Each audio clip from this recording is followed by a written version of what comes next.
오늘은 이제 너무나도 유명한 출애굽기를 시작해 나가러 갑니다. 출애굽기. 자, 여러분들 창세기에서 출애굽기로 딱 넘어가는 것은 한 장입니다. 그죠? 그런데 창세기 50장에서 출애굽기 1장으로 넘어가는 그 사이에는 시간적인 간격이 어마어마한 간격이 중간에 들어가 있어요. 몇 년일까요? 430년. 50장에서 출애굽기 한 장으로 넘어가면 금방 넘어가는 거지만 사실 그 기간에 역사적으로 430년의 그 긴 공백이 있습니다. 마치 구약의 끝이 뭐죠? 말라기입니다. 말라기에서 신약 마태복음으로 넘어오면 한 장으로 넘어올 수 있지만 그 사이에도 간격이 있습니다. 몇 년 있을까요? 400년.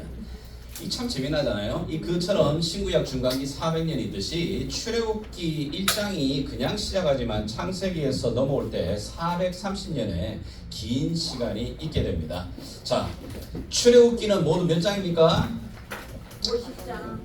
예, 50장. 예, 40장까지입니다. 40장인데 출애굽기는 두 부분으로 나눠집니다. 1장에서 자 18장까지, 그 다음에 19장에서 40장까지 이렇게 두 부분으로 나눠지게 됩니다.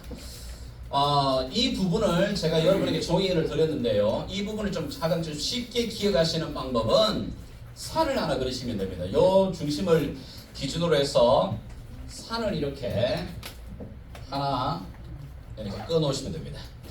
이게 뭐냐? 시내산입니다. 시내산.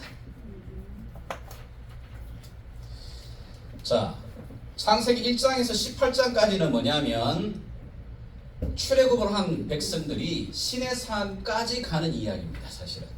그리고 19장에서 시내산에서 하나님과 어떤 일을 맺게 되냐면 하나님과 언약을 맺게 됩니다. 언약을 맺으면서 하나님께로부터 받은 두 가지의 귀중한 선물이 있습니다. 자, 그게 바로 19장에서 24장까지 뭐가 있을까요? 바로 율법입니다. 그리고 25장에서 40장까지 또 하나 귀한 선물이 뭐냐면 성막입니다. 성막을 받게 됩니다. 그래서 이 출애굽기 전체의 그림은 시내산을 중심으로 이렇게 나눠진다고 보시면 되겠습니다.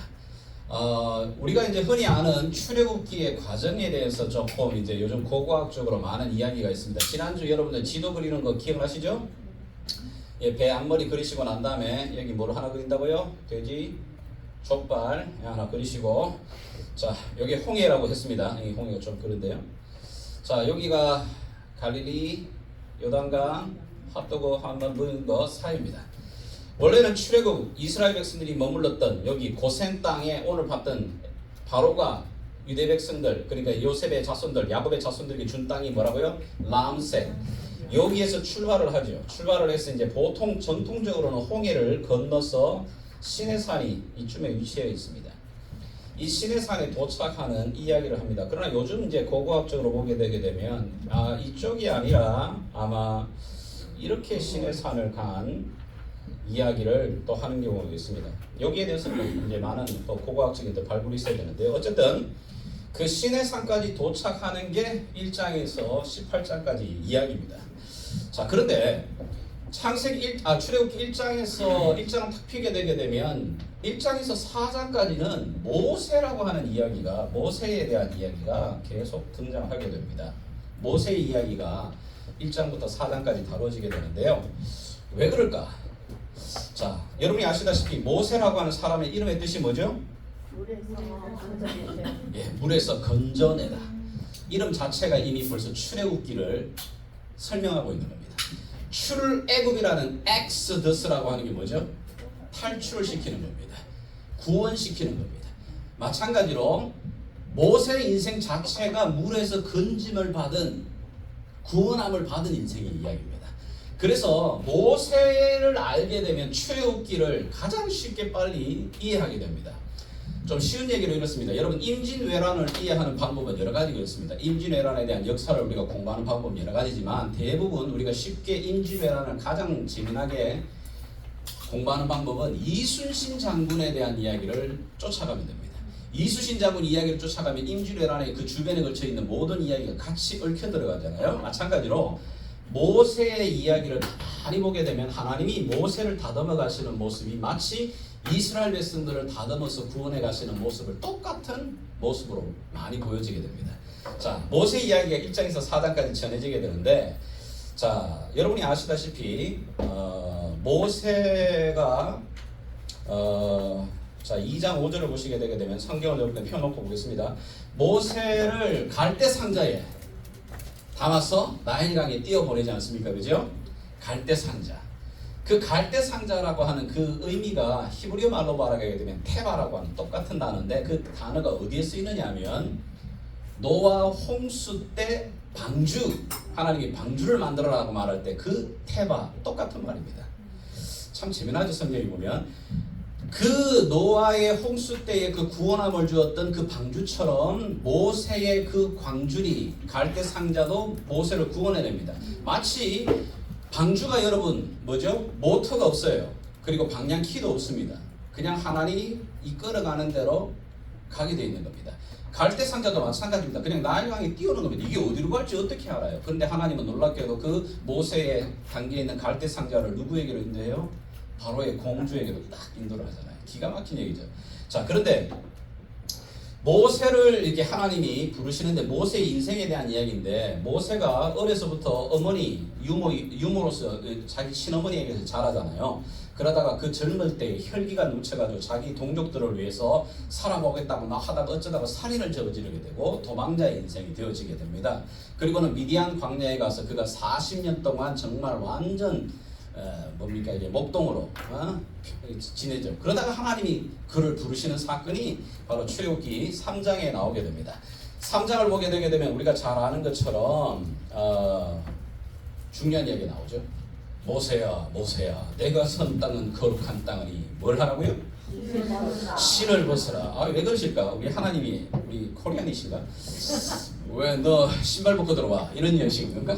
그런 건 아닌 것 같은데 왜 그럴까요? 왜 신을 벗으라고 그러는 거지? 부정한 거 제거하자. 부정한 것 제거하라. 좋습니다. 그러면 뭐 신발 벗으면 그 신발 냄새 더 나는데, 여러분 이게 서양 애들 신발 냄새 벗으면 난리 나는데요. 신을 벗으라고 하는 의미는 똑같이 재미나게도 이 이야기는 여기서 끝나지 않습니다. 여러분이 나중에 여호수아를 읽어보시게 되게 되면 여호수아에게도 군대 장관이, 하나님의 군대 장관이 딱 만나자마자 첫 번째 여호수아에게 뭘 딱 요구하냐면 너 신을 벗으라 이렇게 이야기합니다. 그럼 도대체 신을 벗는 게 뭐냐? 여기에 대해서 이제 우리가 좀 알 필요가 있겠는데요. 첫 번째 하나는 그 당시 신을 신지 않는 신부는 어떤 한 종류의 신분이 있습니다. 누굴까요? 노예들입니다. 노예들은 신을 신지는 않습니다.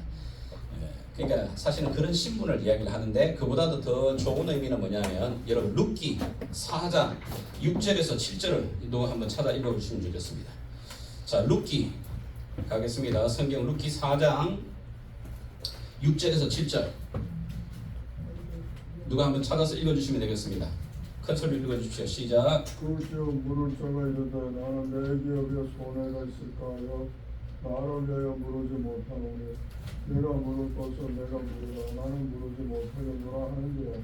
여쪽 이스라엘 중에는 모든 것을 물어보라 좋아하는 일을 확정하기 위하여 사람이 그의 신을 벗어 그의 이웃에게 주더니 이것이 이스라엘 중에 증명하는 전례가 된다. 자, 거기 보시게 되면 신발을 벗으라. 이게 참 이상한 거래법인데, 그 보아스가 제일 첫 번째 기업 물을 자가 딴 사람이 있는데, 당신이 이 룻과 나오미의 이 기업을 당신이 가질 거냐 말 거냐 할 때, 이게 왜냐면 그다봤자 이거 득될 게 없는 것 같아요. 왜냐면 과부 2명도 키워야 되지 이거 별 도움이 안 될 것 같은 겁니다.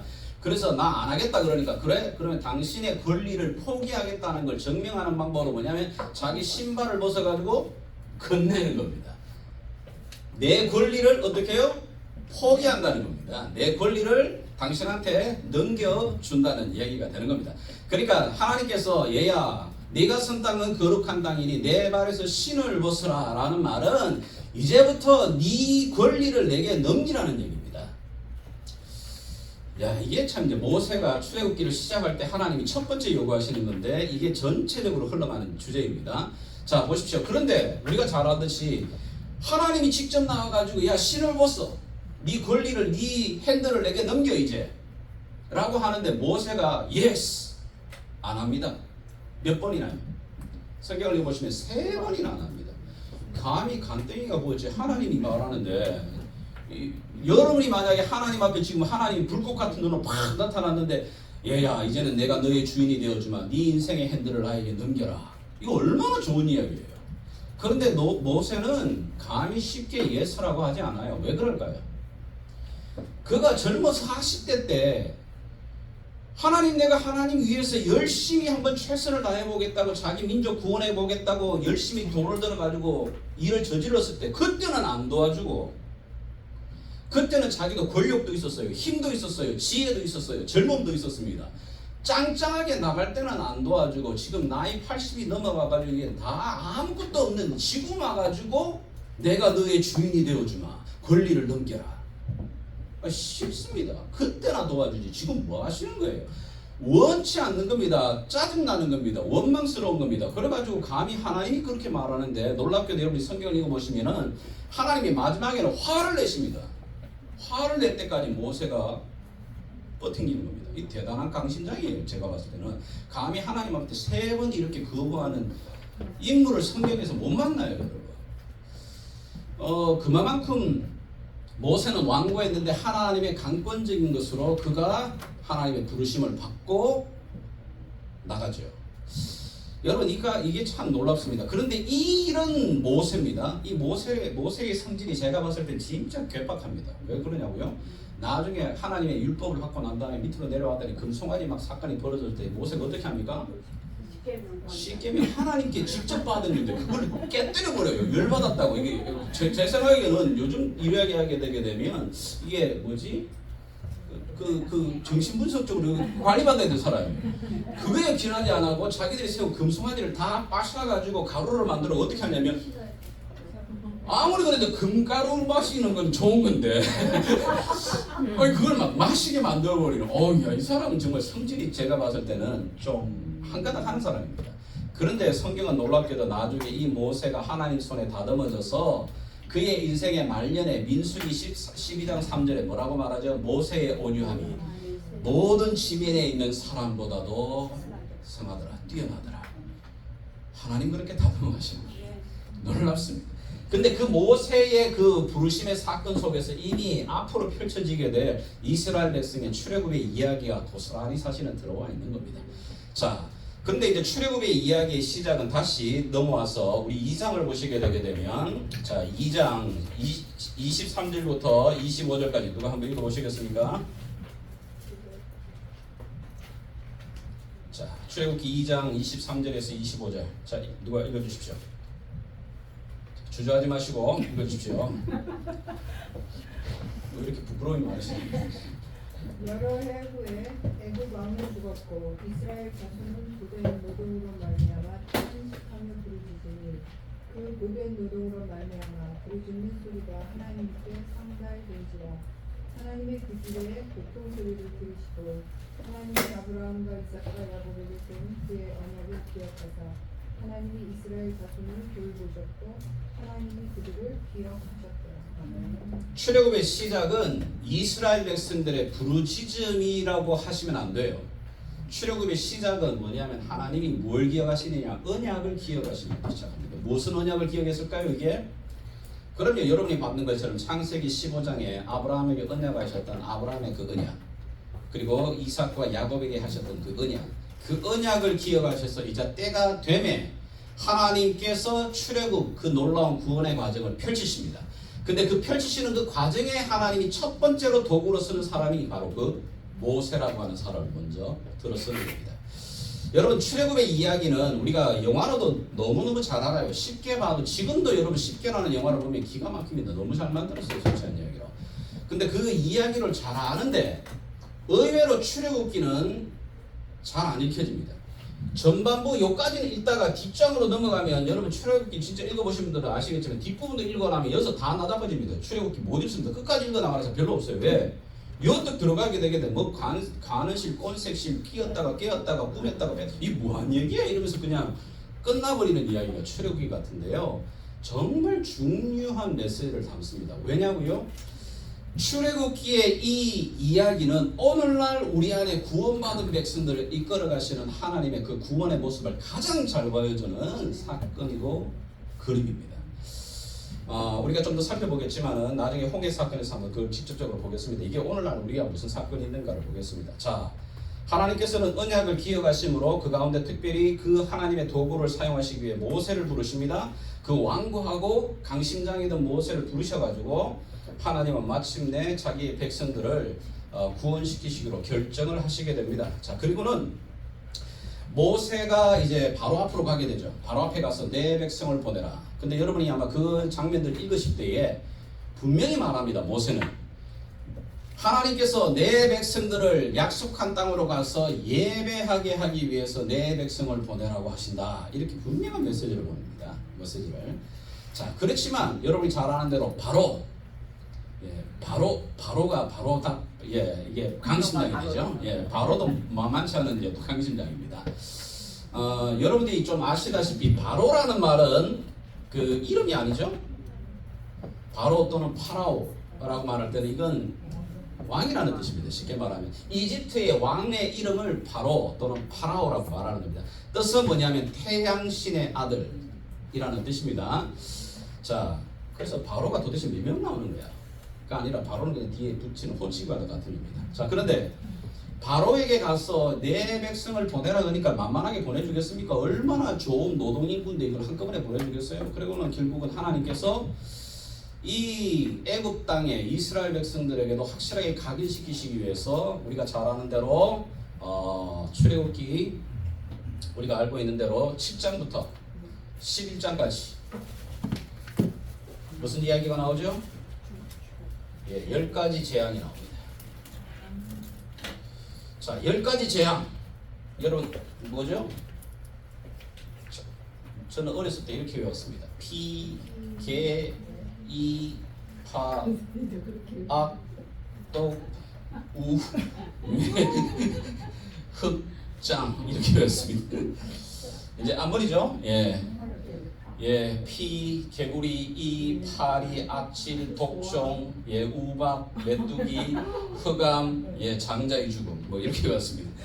이렇게 외우나 저렇게 외우나 어쨌든 간에 여러분 10가지 재앙의 이야기가 뭐냐면은 결국은 신들과의 싸움입니다. 사실은 신들과의 싸움에 대한 이야기라는 것을 민수기에서 우리에게 좀 보여주고 있는데요. 여러분이 나중에 찾아보십시오. 민수기 33장 4절을 보시게 되게 되면 하나님께서 이 애굽을 치실 때에 그 애굽의 신들을 쳤었다 이렇게 이야기를 합니다. 그래서 신들입니다. 이게 무슨 신들이야? 그럼요. 나일강은 그들에게 있어서는 신입니다. 모든 축복이 나일강으로부터 주어지는 겁니다. 그래서 나일강은 그들에게서 신이었습니다. 근데 그 나일강을 어떻게 해요? 핏물로 만들어 버려요? 그러면 개구리는 뭐지? 다산의 신입니다. 개구리가 이거 알아보면 얼마나 많이 나는데요. 그 당시는 다산은 축복입니다. 그래서 개구리 신입니다. 다산의 축복입니다. 여러분 흑암이라든지 해가 어두워진다. 이게 왜죠?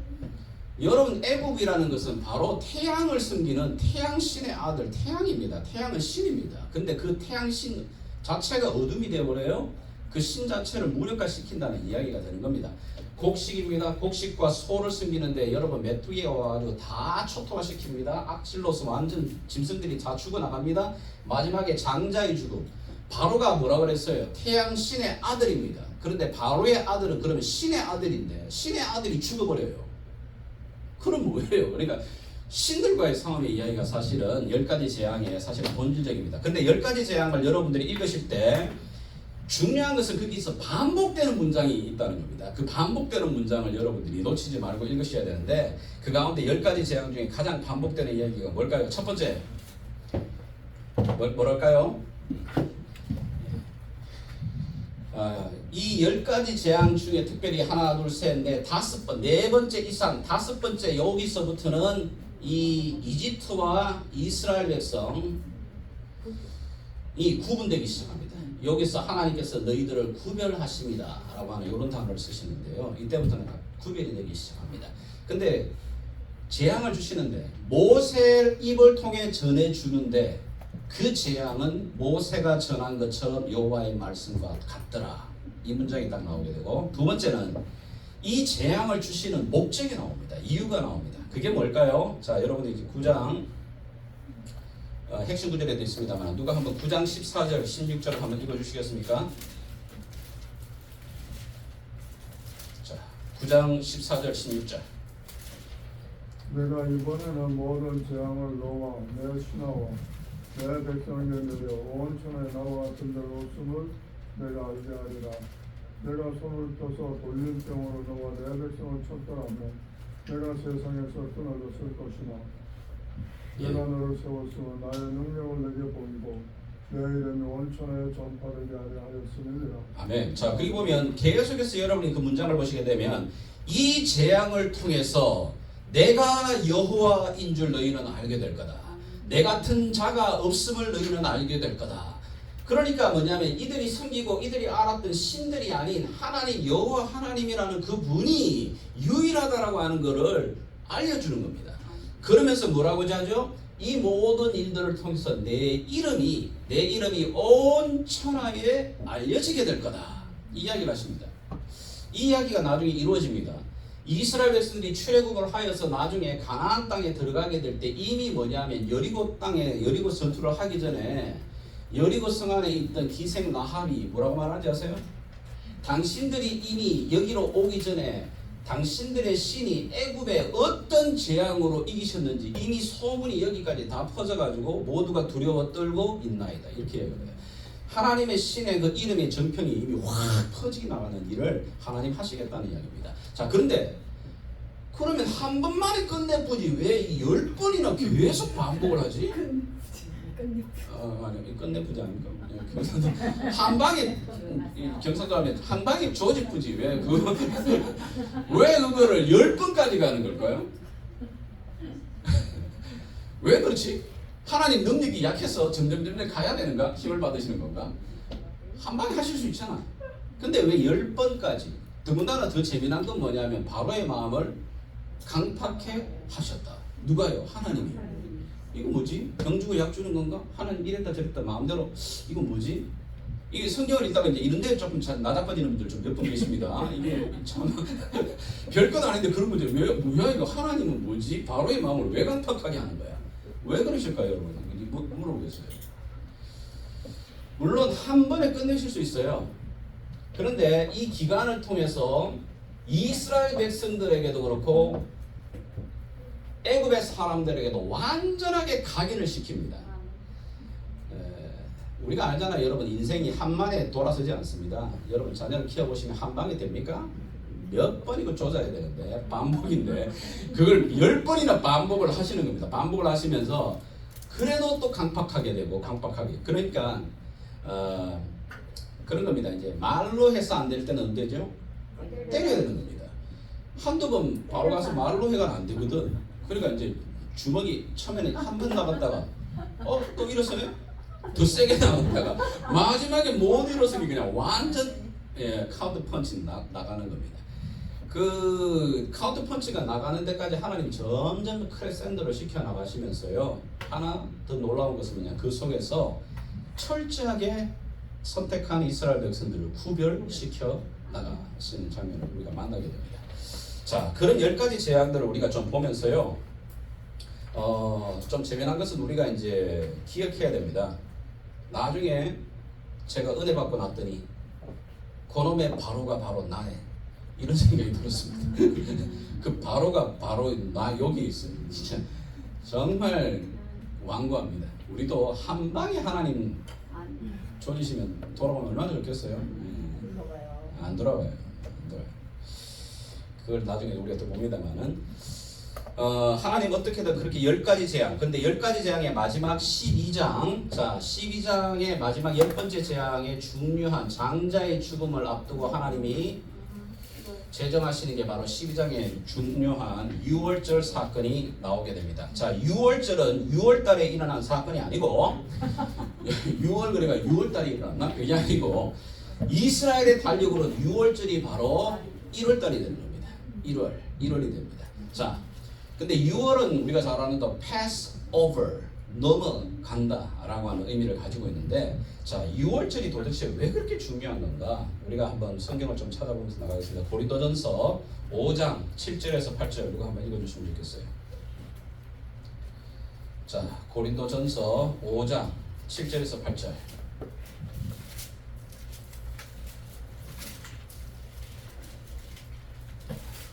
너희는 누룩하는 자인데 새 덩어리가 되기 위하여 누룩을 내버리라. 우리의 유월절 양 곧 그리스도 예수께서 희생되셨느니라. 네. 거기 보게 되면 우리 예수님을 신약 성경에서 구약의 어떤 사건을 갖다 대고 얘기를 하죠? 6월절에 어린 양 되신다. 여러분, 신약은 이 사건을 굉장히 많이 꺼지고 오게 됩니다. 특별히 요한복음을 보면 요한복음에서 이게 정말 극대적으로 강조되어 있습니다. 마태, 마가, 누가와는 다르게 요한복음은 예수님의 생애를 이야기를 하는데, 예수님의 생애를 딱 어디에다 딱 기준을 두고 얘기를 하냐면은 3번의 6월절을 딱 두고 예수님의 이야기를 펼쳐갑니다. 왜죠? 예수님은 이 세상에 오신 하나님의 어린 양, 6월절의 어린 양이라고 하는 것을 딱 보여주기 위해서 이 6월절의 사건을 중심으로 말합니다. 그리고 마지막, 예수님이 십자가에 돌아가시기 전에 마지막 제자들과 만찬을 나누고 성만찬을 나누는 그때가 언제죠? 6월절의 밤입니다. 그날이. 그 떡을 떼는 게 바로 이 무교절이에요. 무교절이에요. 그리고 예수님 십자가에 죽으실 때 어떻게 죽냐? 모든 강도들은 다리가 꺾여져 죽는데 예수님은 그 다리가 꺾이지 않아요. 왜 그렇지? 6월절의 어린 양은 꺾지 않거든. 그리고 그 모든 것 자체가 바로 6월절의 어린 양으로서 이 땅을 오셔서 그리스도께서 죽으셨다라고 하는 이 사실을 요한복음은 제일 딱 강조를 하는 거예요.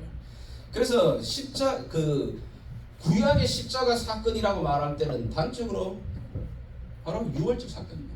6월절 사건.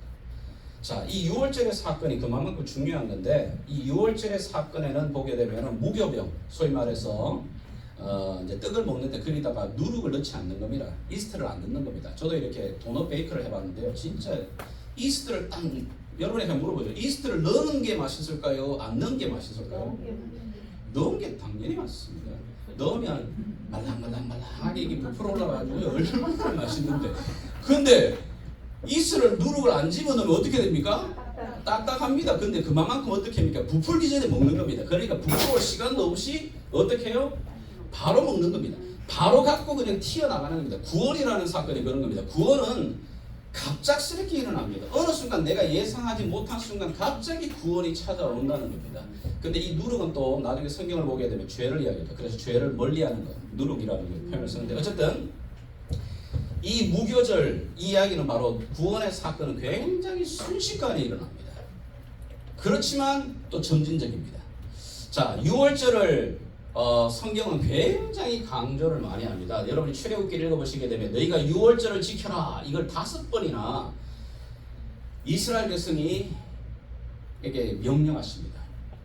여러분이 아마 그런 5번 나오는 거 한번 찾아오시면 제가 선물 드리겠습니다. 요 구절이 진짜 5번이 제대로 읽으시는데. 그런데 제가 퀴즈. 이스라엘 백성들의 역사 가운데 6월절은 몇 번 정도 지켜졌을까요?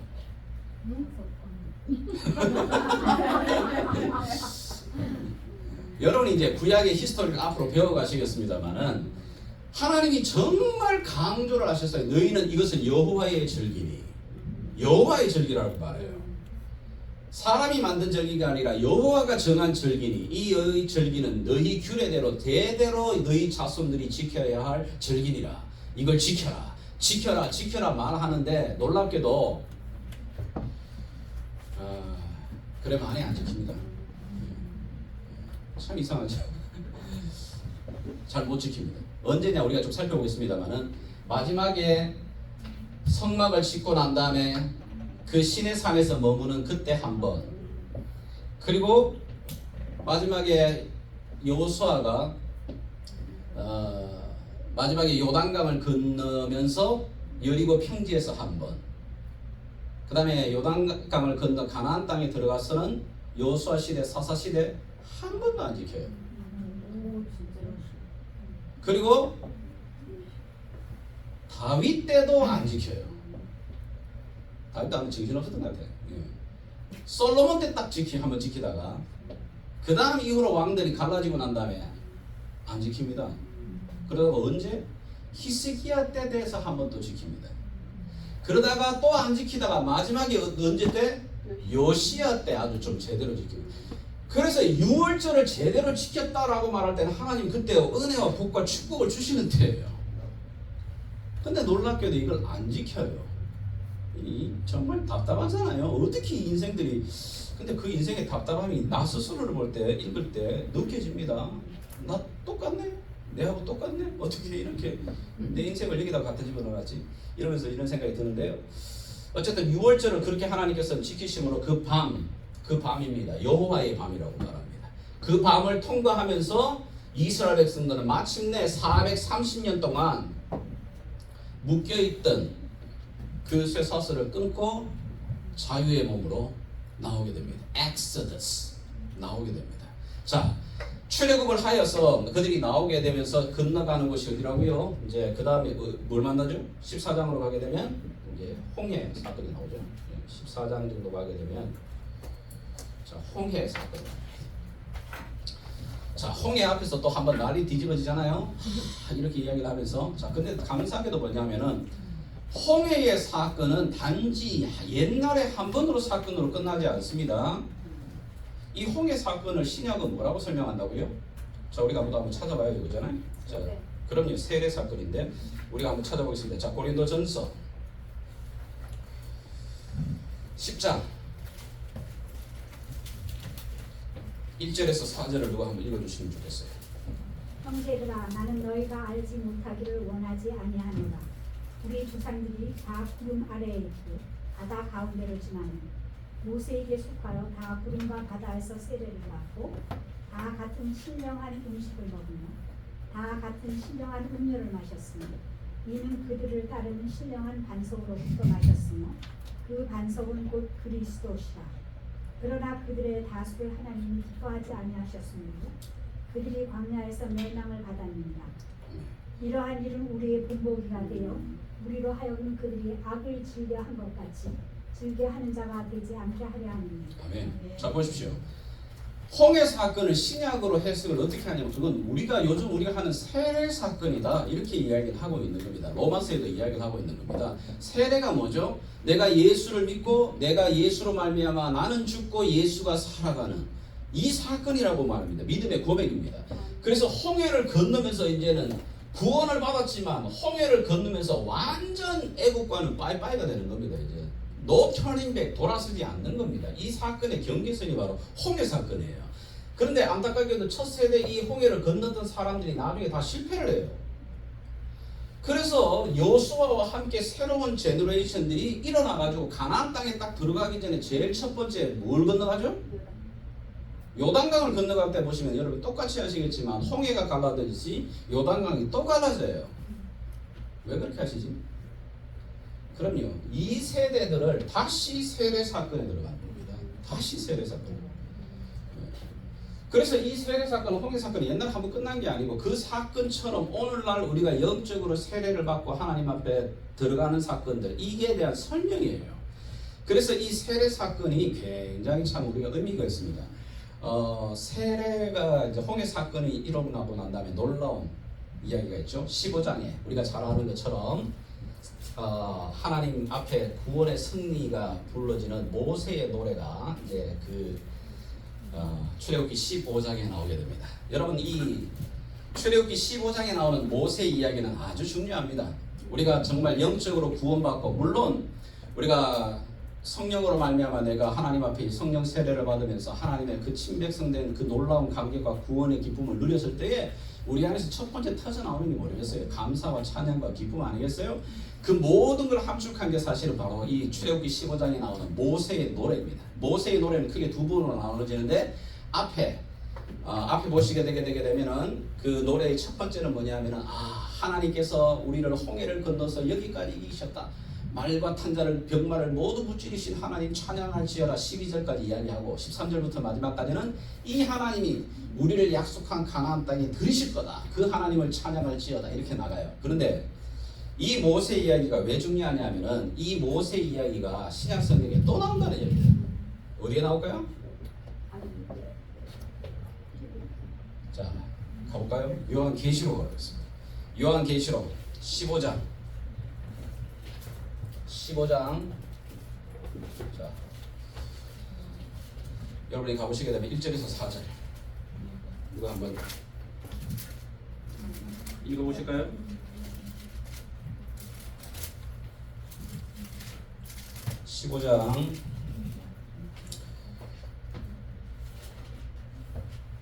1절에서 4절까지 누가 한번 읽어주십시오.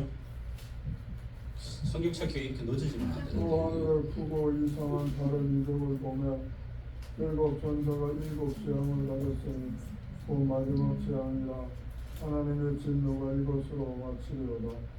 또 내가 보니 불이 섞인 유리바다 같은 것이 있고 짐승과 그의 우상과 그의 이름의 수를 이기고 벗어난 자들이 유리바닷가에 서서 하나님의 검은고를 가지고 하나님의 종 모세의 노래 어린 양의 노래를 불러 이르되 주 하나님과 전능하시니 하시는 일이 크고 놀라우시도다. 만국의 왕이시여 주의 뒤에 의롭고 참되시도다. 주여 누가 우리 주의 이름을 두려워하지 아니하며 영어롭게 하지 아니하리까. 오직 주만 거룩하시니이다. 주의 의로우심이 나타났으면 만국에 와서 주께 경배하리이다. 아멘. 마지막 주의 재림의 그날 때에 온 성도들이 함께 부르게 될 노래가 뭐라고요? 모세의 노래입니다. 홍해 사건 때 불려질 땐 그 노래가 마지막 그 승리의 노래가 펼쳐질 겁니다. 그러면서 그 잇따라 계시록에 또 하나 나오는 게 뭐죠? 어린 양의 노래가 나옵니다. 보좌에게 시리와 어린 양에게 찬송과 존귀와 영광과 영을 세세토록 이 노래가 펼쳐지는 겁니다. 마지막 이김의 노래입니다. 구약의 노래로 끝나지 않는다고 이야기를 하는 겁니다. 오늘날에도 여전히 컨티뉴하게 이어지고 있는 사건이라고 성경은 우리에게 말하고 있는 겁니다. 자, 이 모세의 노래를 끝나 이 홍해를 건너고 난 이스라엘 백성들, 자, 이제는 하나님의 약속의 땅, 바로 그 시내 산을 향해 나아가는데, 자, 보십시오. 여기 이제 15장에 이제 모세의 노래가 나오는데 15장에서 16장부터 거의 18장까지 그러니까 여기죠. 죄송합니다. 여기 이제 요 지역으로 이야기하게 되면 홍해를 건너고 난 다음에 요 지나가는 요 기간 동안에 하나님께서 이스라엘 백성들을 시험하십니다. 이런 장면이 참 좀 더 의아하죠. 세례받고 구원받아가지고 다 그러면 잘 가면 좋은데 왜 하나님 시험하시지?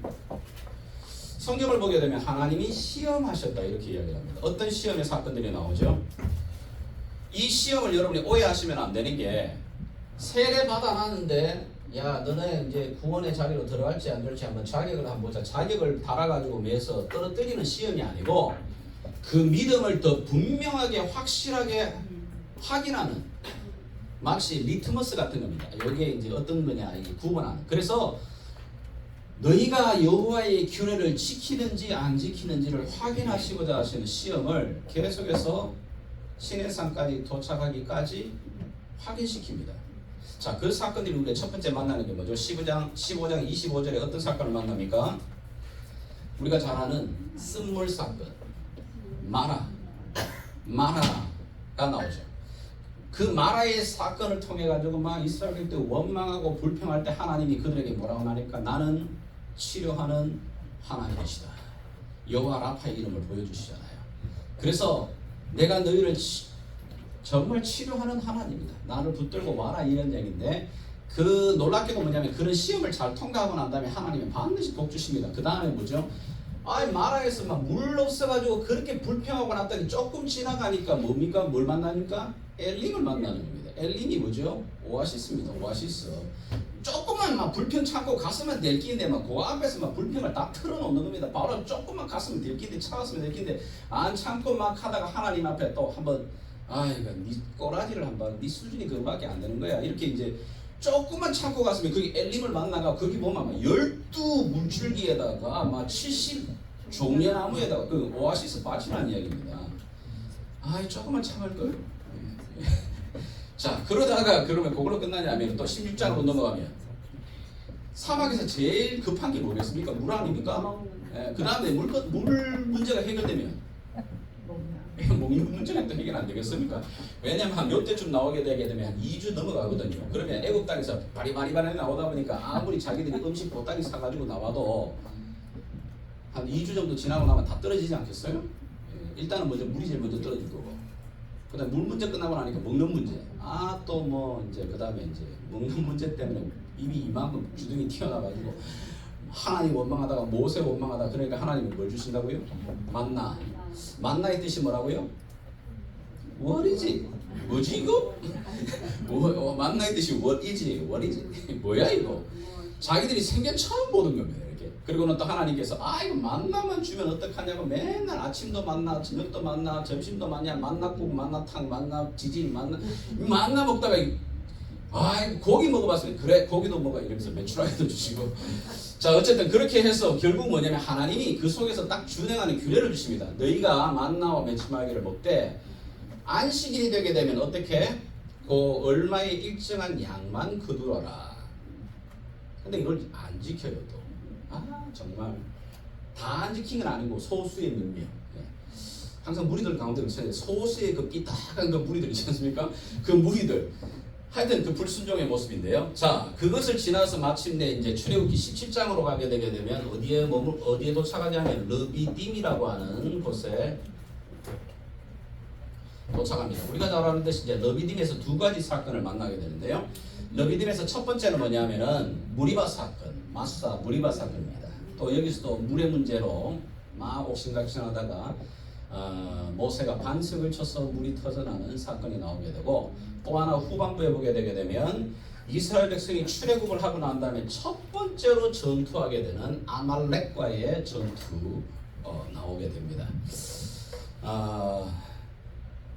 자, 이 아말렉과의 전투는 우리가 많이 다루는 부분이니까 넘어갑니다. 자, 그리고 난 다음에 18장으로 넘어가시게 되면 18장에서는 마지막으로 모세의 장인인 이드로가 왔어요. 모세의 그 고단함을 보면서 어떻게 하냐면 제도를 정비해 줄 것을 이야기합니다. 그래서 거기서 아시다시피 1000부장, 100부장, 50부장, 10부장 제도를 만들어주는 이제 이 조직이 채워지게 됩니다. 자, 그리고 난 다음에 바로 이제 이 18장을 통해서 마지막 이제 신의 산에까지 도착하게 되는 이야기가 전반부 이야기입니다. 몇 분 지나죠? 뒤쪽으로 가야 되는데. 자.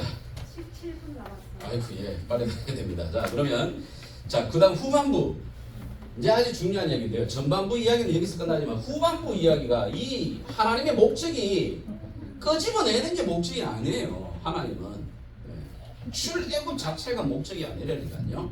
하나님의 원래의 계획과 목적은 뭐죠? 약속의 땅에 집어넣는 겁니다. 약속의 땅에 집어넣으려면 제일 첫 번째 해야 되는 게 뭐예요? 끄집어내야 될 거 아닙니까? 그래서 출애굽이 필요한 거지. 출애굽은 그래서 시작인 겁니다. 출발인 겁니다. 홍해를 건너고 세례를 받는 건 출발입니다. 완성이 아니에요.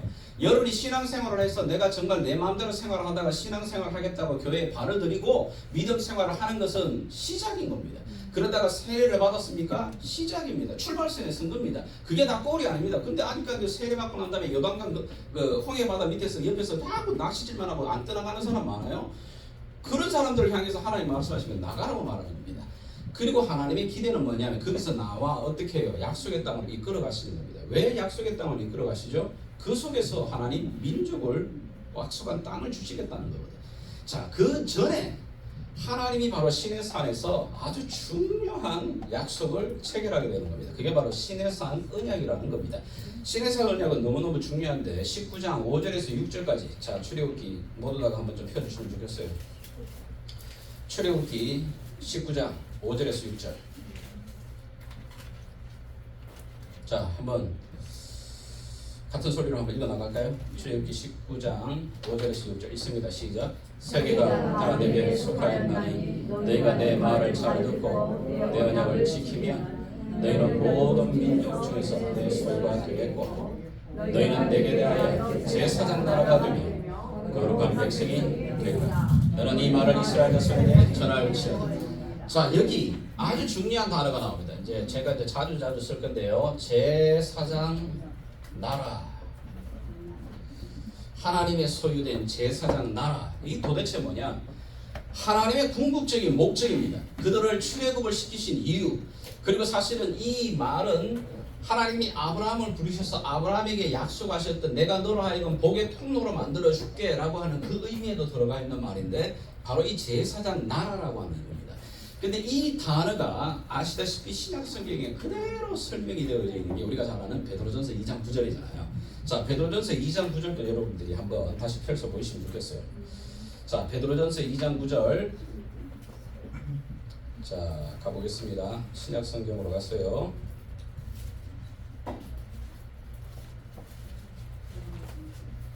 예, 야고보서 뒤에 베드로전서 2장 9절. 자, 찾은 분들 아멘 하겠습니다. 아멘. 자, 그럼 천천히 같이 한번 읽어 나가겠습니다. 2장 시작.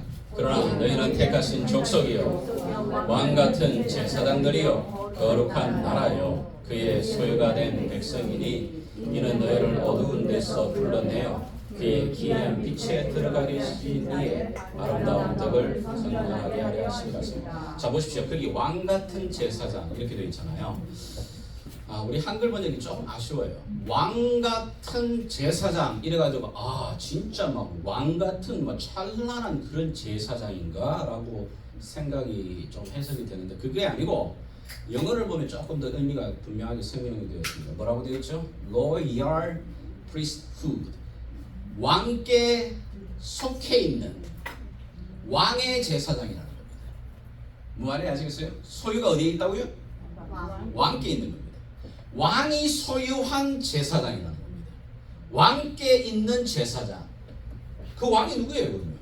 그러면 예수님 하나님. 그 하나님께 속해 있는 제사장 나라를 만드시는 게 구약의 목적의 표현이라면 신약에도 동일하게 이야기를 하고 있는 거예요. 그러면 이제 앞으로 우리가 출애굽기와 레위기, 민수기, 신명기에서 계속 만나게 될 건데 그 제사장 나라라는 게 도대체 뭐냐? 하나님이 꿈꾸셨던 제사장 나라가 도대체 뭐냐라고 하는 걸 이제 우리가 보게 될 거예요. 자, 이 제사장 나라의 가장 중요한 또 하나의 핵심은 항상 얘기를 합니다만은 브릿지라는 개념입니다. 제사장이라는 말 그 자체가 브릿지라는 거죠. 브릿지라는 말은 두 쪽이 연결되는 거잖아요. 한쪽과 두 쪽이 연결되었을 때 브릿지 역할을 하는 거잖아요. 한쪽은 어디? 하나님. 한쪽은 어디? 세상을 향해, 사람들을 향해. 중간에 역할되어 있는 제사장 나라, 브릿지라는 얘기입니다. 그걸 통해서 어떻게 해요? 하나님의 거룩함과 영광이 우리를 통해 through 세상을 향해 사람들을 향해 전달되어지고 나아가게 하는 통로. 이게 아브라함을 부르셨던 복의 통로라는 개념과 같은 이야기예요. 그 제사장 나라를 세우시기 위한 거다 이렇게 이야기를 하고 있는 겁니다. 그 일을 위해서 제일 첫 번째 하나님이 하시기를 원하는 건 뭐냐? 첫 번째 그들과 언약을 맺으십니다. 언약을 맺으시는 사건인데 우리가 잘 알듯이 이제 언약 사건은 뒤에 나옵니다만은 언약을 맺으시면서요 19장에 이제 내가 언약을 맺겠다 이렇게 하시고 난 다음에 피의 언약식은 24장에 가시면 마지막 언약식 장면이 나옵니다.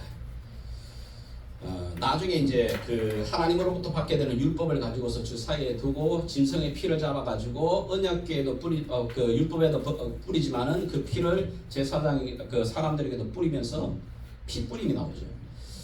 그러면서 거기서 쌍방간의 계약이 그러면서 묻습니다. 이스라엘 백성들이 이 모든 율법의 계약들을 우리가 지키겠습니다. 이야기를 합니다. 그래서 마지막에 모세가 말합니다. 이로 말미암아 하나님과 우리가 피로 맺은 언약이다. 이렇게 나옵니다. 이제는 아브라함의 언약과는 다르죠. 아브라함의 언약은 일방적으로 하나님이 그냥 지나가셨지만은 이제 시내산에서 어떻게 쌍방간입니다. 자, 그런데 이 쌍방간의 언약을 안 지키면 어떻게 된다고요?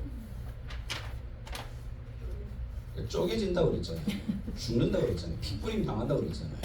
그만큼 하나님 나도 목숨 걸고 너 지킬 테니까 너희 또한 온 마음을 다하여 이 일들을 따라와라. 그러면 세계가 모두가 내게 속하였나니 내가 너희를 모든 세상 민족 가운데 뛰어나게 해줄 뿐만 아니라 내가 너희의 축복의 근원이 되겠고 너희는 제사장 통로가 되도록 만들마.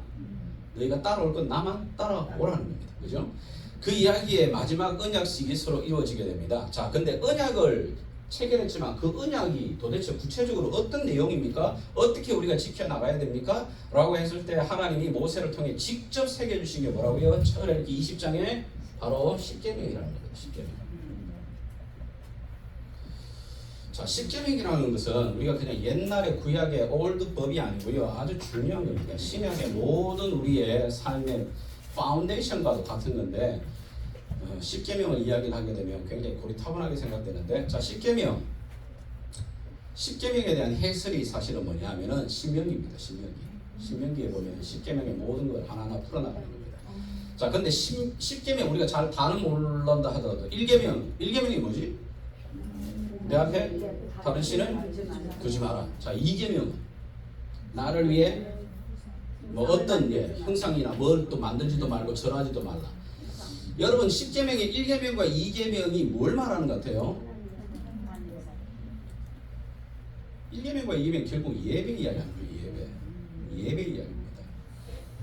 There is no God, no other God. 하나님만 worship이라는 겁니다. 하나님은 진짜 예배에서만큼은 타협이 없으십니다. 예배에만큼. 첫 번째 10계명의 1계명, 2계명도 아니 4계명 안식일을 지키라고 하는 4계명까지 어떻게 보면 바로 예배에 대한 이야기입니다. 예배에 대한. 그게 딱 한마디로 요약하면 그 예배에 대한 이야기를 하게 되고 그 다음에 우리의 삶의 관계적인 문제를 이야기를 해나가시는데요. 자, 이 예배에 대한 계명이 나오고 난 다음에 마지막에 24장으로 가게 되게 되면 하나님께서 그 핏부림을 통해 서로 피의 언약을 맺게 되십니다. 자, 그런데 하나님이 여기서 율법만 주신 게 아니고 언약만 맺으신 게 아니고 아주 중요한 선물을 25장에서부터 주시게 됩니다. 그게 뭐라고요? 성막입니다.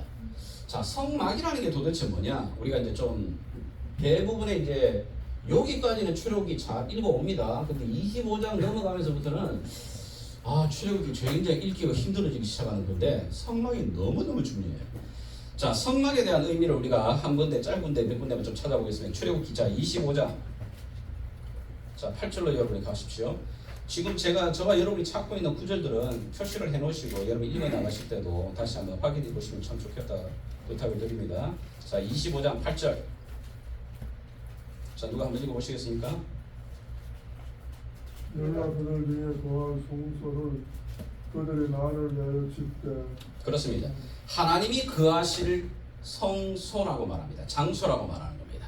여러분, 거룩하다라고 말할 이 거룩이라는 이 성자를 붙이는 것은 하나님과 관계될 때만 붙인다는 말을 말씀드렸습니다. 그죠? 그래서 똑같은 이 퍼니처라도 하나님과 관련되면 그걸 성물이라 그러고요. 똑같은 노래라도 하나님과 관련돼 하나님께 드려지는 노래면 그걸 성가라 그러는 겁니다. 옷도 똑같은 옷인데 하나님 앞에 드려지는 이 켜지는 그 옷이라면 어떻게 해요? 그게 성의가 되는 거예요. 의복, 의자. 그래서 하나님이 거하시는 처소가 되는 곳, 바로 그게 성막이다. 그러니까 하나님이 머무실 곳을 만들라고 딱 주시는 게 성막입니다. 자, 그곳에서 왜요? 어떻게 해요? 29장 45절 46절 누가 한번 읽어주시면 되겠어요. 29장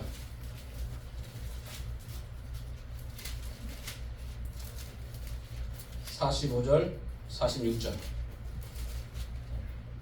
내가 이스라엘 자손 중에 거하여 그들의 하나님이 되리니 그들은 내가 그들의 하나님의 여호와로서 그들 중에 거하려고 그들을 애굽 땅에서 인도하여 낸 줄을 알리라. 나는 그들의 하나님 여호와니라. 하나님이 그들 백성 가운데 친히 dwelling 하시기 위해서 지어질 장소. 야, 놀라운 거 아닙니까? 이 우주 만물 천지를 만드신 그 하나님이 우리 안에 들어오신다. 여러분, 이게 무슨 사건이지? 이게 성육신이에요. 성육신. 이게 성육신 사건이에요. 이게 인카네이션이에요. 아니, 어떻게 그 하나님이 우리 안에 들어오신다고? 그 성육신이 이미 구약에 이루어지는 겁니다. 그래서 요한복음 1장을 보게 되게 되면 이 똑같은 단어를 씁니다. 말씀이 육신이 되어 우리 가운데 거하심에 우리가 보니 하나님 아버지의 독생자의 영광이더라. 이칼 때 이 더한다는 말이 똑같은 말이에요. 텐트를 쳐서 우리 안에 들어오셨다. 직접 사람의 몸을 입고 우리 안에 들어오셨다. 그게 성육신이에요. 근데 그 성육신이 구체화되는 사건이 뭐예요? 임마누엘, 성령으로 말미암아 이제는 우리 안에 직접 들어오시는 사건. 이 이야기를 하고 있는 겁니다. 이 이야기. 그 놀라우신 하나님이 얘들아 너네들과 언약을 지키는데 분명히 내 알아. 너네 나와 약속한 언약 분명히 못 지켜. 온전하게 못 따라와. 내가 너에게 율법을 주지만 율법을 100% 지킬 수 있는 사람 여기 아무도 없다는 거 우리 하나님이 너무 잘 아셔요. 그래서 그 말씀을 지켜나갈 수 있도록 너희가 벗겨나갈 때마다 내가 너와 함께 하면서 이끌어가 주겠다 라고 약속하시는 게 뭐지? 성막이라는 거예요. 직접 들어오셔서 친히 너희를 인도해 가겠다. 따라만 마라. 아니 근데 따라가다가 우리가 범죄를 했어요. 죄를 저질렀어요. 하나님 어떡하죠? 그래? 그러면 다시 거룩한 나와 가까이 하기 위해서 그 죄를 정결하게 하는 방법을 내가 너희에게 알려주마. 그게 뭐지? 레위기의 제사법입니다. 그래서 나오는 거예요. 그래서 하나님이 거룩하신 하나님이 내 안에 들어와 직접 우리를 인도하시고 우리와 교제하시고 동행하는데 그는 거룩하시기 때문에 죄와 타협이 안 되는 거예요. 그래서 항상 그 거룩함, 구별됨을 요구하고 계시는 거죠. 자, 성막에 대한 이야기인데 문제는 뭐냐면 성막이 너무나도 읽기가 어렵다는 겁니다. 비슷한 이야기가 계속 나오기 때문에. 그러나 여러분이 읽으시다가 성막에 의해서 가장 중요한 것은 반복되는 문장을 많이 보셔야 돼요. 반복되는 문장이 뭐냐? 하나님이 이렇게 말해요. 내가 너에게 보이는 양식대로 보여주는 대로 행해라. 보여주는 대로 해라. 라고 하는 것. 그 다음에 또 하나.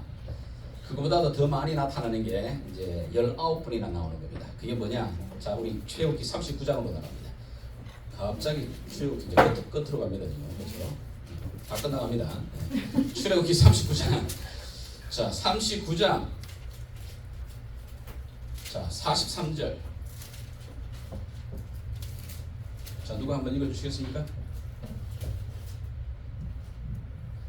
모세가 그 마친 모든 것을 본즉 여호와께서 명령하신 대로 되었으므로 모세가 그들에게 축복하였더라. 아멘. 여호와께서 명령하신 대로 비슷한 문장이 뭐냐면 명령하신 대로 준행하였더라. 명령하신 대로 준행하였더라. 이 문장이 19번이나 여러분 그 25장부터 40장까지 계속 나올 겁니다. 자, 명령하신 대로 그대로 준행했더니 명령하신 대로 그대로 순종했더니 어떤 사건이 벌어져요? 그게 바로 출애굽기 40장의 마지막 34절부터 우리가 잘 아는 말씀인데 보겠습니다. 자, 34절부터 자, 32절을 또 한 번 더 읽어야 되겠네. 32절 한번 읽어주세요. 그들이 회막에 들어갈 때와 제단에 가까이 갈 때에 스쳤으니 여호와께서 모세에게 명령하신 대로 됩니다. 자, 명령하신 대로 다 되었죠? 아유, 똑똑 너무 소리 잘 읽으시는데요. 나중에 마이크를 좀 적을 드려야 될 것 같아요. 안 없으실 것 같은데. 여호와께서 모세에게 명령하신 대로 다 되고 났더니 어떤 일이 벌어져요? 34절부터 같이 읽어나갑니다. 시작. 구름이 회막에 덮이고 여호와의 영광이 성막에 충만하네. 보십시오. 비로소 그때 명령대로 순종하여 준행이 끝나니까 여호와의 구름이라는 말이 여기 뭐지? 이제 영어 성경을 여러분이 가지고 있으면 보십시오. 구름이라고 되어 있지만 a cloud라고 되어 있잖아요. the cloud라고 되어 있어요. 바로 그 구름, 어떤 구름? 시내 산에서 구름으로 임하셨던 바로 그 구름, the cloud, 그 구름이 임합니다. 그걸 뭐라고 말한다고 옆에 여호와의 영광이라고 말하는 겁니다. 샤키나 들어보셨죠? 그 영광이 성막을 덮어버립니다. 언제 여호와의 영광이 여호와의 임재가 임할까요? 하나님이 명령한 대로 준행하였더니 임하는 겁니다. 우리가 예배 가운데도 마찬가지예요. 우리가 하나님 앞에 정말 하나님 임재를 원합니다. 하나님 오셔서 우리를 다스리 달라고 어떻게 해요? 하나님의 명령대로 갈 때 그 속에 하나님의 임재와 영광이 보게 되는 거죠. 그 속에 영광이 덮어지는데요. 정말 기가 막힙니다. 이 모든 영광들이 보여지는데 제가 옛날에 이 문장을 잘 읽다가 그런 제가 어릴 때 저는 분명히 출애굽기에 하나님께서 구름 기둥과 불 기둥으로 인도하셨다 이렇게 선생님이 하도 설명을 하셔가지고 구름 기둥 그려놓고 불 기둥을 2개를 다 이렇게 그려놔가지고 저는 구름 기둥하고 불 기둥이 2개인 줄 알았어요. 그러다가 성경을 가만히 자세히 읽어보니까 38절을 한 거예요. 낮에는 여호와의 구름이 성막 위에 있고 밤에는 불이 그 구름 가운데에 있더라. 그러면 이런 그림이 아니고 이게 불꽃이 여기에 타오르는 여기 하나하나인 거죠. 하나. 네, 하나하나에 하나하나. 앞으로 여러분이 성막구름 이 두 개로 있는 게 이거 약간 좀 성경 잘 못 읽은 그림이에요. 잘 못 읽은 좀 그림인데 어쨌든 그 구름이 언제 하나님의 그 임재의 상징인 그것이 언제까지 임하죠? 그 모든 행하는 길에 36절과 38절에 반복되죠. 그 모든 행하는 길에 우리가 잘 알지만 이스라엘 백성들이 광야를 행하는 그 40년 기간 그 모든 행하는 길이 순종이었어요? 아닙니다. 우리가 불순종의 점철이에요. 그런데도 하나님의 임재가 도망가나요? 아닙니다. 그대로 계셨습니다. 그대로 그 영광의 그 가운데 계시면서 가더라. 한 가지만 더 마지막.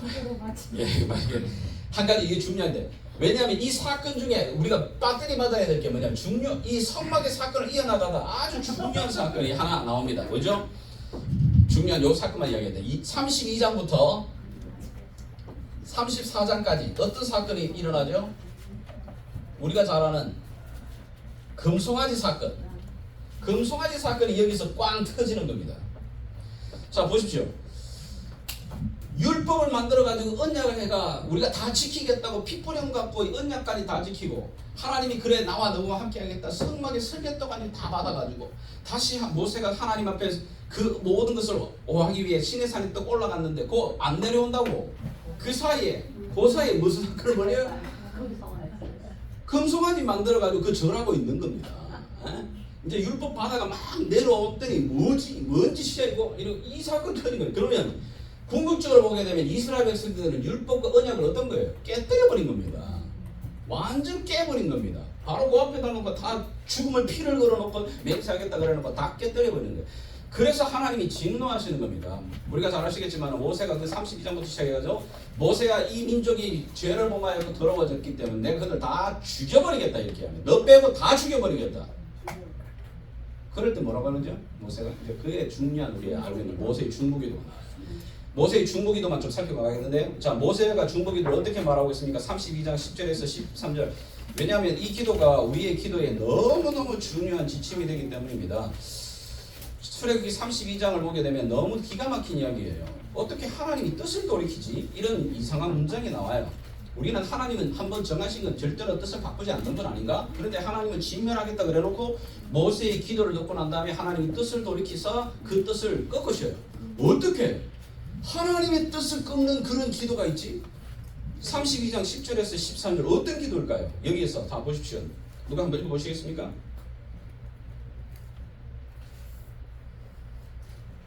예, 못 찾았네요. 자, 읽어주세요. 32장 10절에서 13절 그런즉 내가 하는 대로다 내가 그들에게 진명하여 그들을 진멸하고 너를 큰 나라가 되게 하리라. 모세가 그의 하나님 여호와께 구하여 이르되 여호와여 어찌하여 그 큰 권능과 강한 손으로 애굽 땅에서 인도하여 내신 주의 백성에게 진명하시나이까. 어찌하여 애굽 사람들이 이르기를 여호와가 자기의 백성을 산에서 죽이고 지면에서 진멸하려는 악한 의도로 인도해 내었다고 말하게 하시려 하나이까. 주의 맹렬한 노를 비치시고 뜻을 돌이키사 주의 백성에게 이 화를 내리지 마옵소서. 주의 종 아브라함과 이삭과 이스라엘을 기억하소서.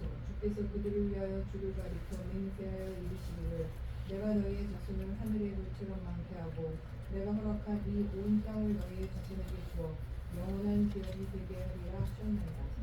자 여기 두 가지 기도 제목을 요약할 수 있어요. 하나는 뭐냐면 하나님의 이름이 영광을 잃어버리십니다. 하나님의 이름이 악한 신이라 소문납니다. 하나님의 이름이 영광 받으셔야 되는데 그러지 마십시오.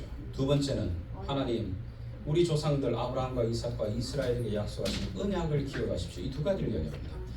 여러분 이 기도가 딱 예수님께서 우리에게 주기도문을 가르쳐주신 기도에 딱 들어가요. 생각해 보십시오. 예수님이 가르쳐주신 기도의 순서를 가만히 보면 첫 번째 뭐라고 이야기하죠? 하늘에 계신 우리 아버지여 이름이 거룩히 여김을 받으시오며 하나님의 이름에 대한 기도가 먼저 나와요. 하나님 이름이 욕받으십니다. 하나님 이 일을 통해 하나님 이름이 더러워지지 않아야 되도록 하나님 일하십시오. 하나님 존귀함을 받으십시오. 그리고 뭐지? 하나님 우리에게 약속하신 그 약속을 기억해 주십시오. 이 기도입니다. 이거 붙들고 막 명하다실 때 하나님이 뭐냐면 여호와께서 뜻을 돌이키사 말씀하사 화를 그 백성에게 내리지 아니하셨다. 와, 우리의 중보기도가 이래야 되는 겁니다. 기도의 모습입니다. 그리고 또 하나, 그렇지만 하나님도 좀 끝이 있어요. 그래, 화는 안 내리지만